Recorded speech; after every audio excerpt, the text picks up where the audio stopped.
Hey everybody, welcome back to the channel. Today we're going to be going over the 4K release of Fantastic Beasts: The Crimes of Grindelwald, which is actually going to be dropping on the 12th. I did get my copy in just a little bit early, so I went ahead and watched it and previewed it for you guys.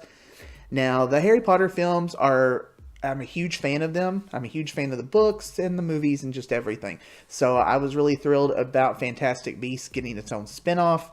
And this is the second one in the series, and I thought it was really good. I thought it was an improvement over the first one, and it really is leading in a different direction than I anticipated, and I like it. I know a lot of the fans were really polarized by the ending of this movie, and I'm not going to give that away, but it really caused a division between the fans. So, whichever side you fall on, I think it's still a great movie.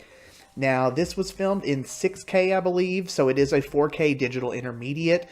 And overall, it's a pretty good looking disc. The colors are kind of muted throughout the whole movie, so I don't think there was a big upgrade in that.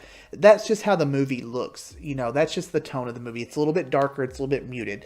So I don't know if I'd say so much about the colors. Now, there is several times magic is used, and the HDR is very stunning in these scenes.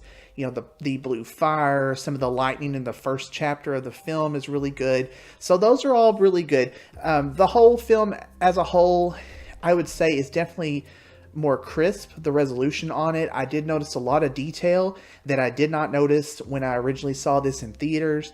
There are a couple of scenes that I thought were a little bit softer, and those tended to be the ones in Hogwarts, and I wondered if it was supposed to look like that because it is a memory. So that could have been, for that effect. I'm not for certain. Now, the sound on this, the mix on it, it wasn't bad, but it wasn't just anything that just blew me away. It was adequate, so I wouldn't say there was anything big on that one. I didn't really hear a whole lot of overheads or anything like that, so this one, it was fine for what it was. Like I said, visually, it's a very good looking movie. I don't know if I'd say it's reference quality. I have seen a lot of reviews already saying it was reference, and I don't think I picked up on that. But it is good, and it's a step up from the Blu-ray. I did watch a little bit of the Blu-ray just to kind of compare, and I do think it's a step up. There's a lot more detail. Now, to me, the color palette kind of looked the same, but again, you may see it differently than I do. But overall, I was impressed with it.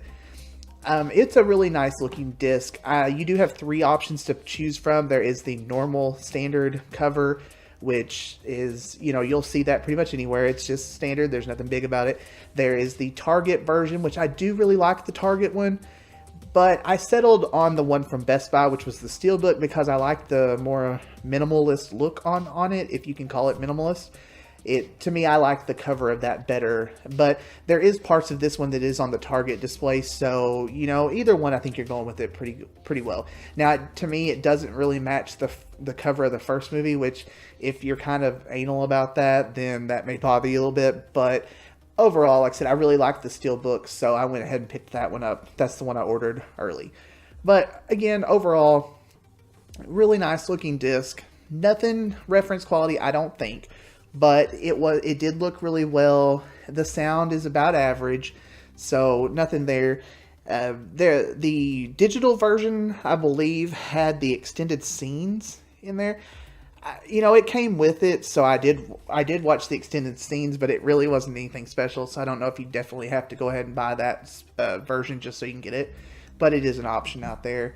So I would definitely pick this one up. If you're a Harry Potter fan, this is going to be a no-brainer for you. You're going to be picking that up first thing. So, your mind's already made up on that one. But for anybody else, I definitely think it's worth a pickup, or at least renting it, or, checking it out on digital. To me, the digital copy that I streamed first, a couple weeks ago, it was pretty much in the same tone as this one. I didn't really notice a huge upgrade from that, other than some banding issues, which that's just with the compression of streaming media.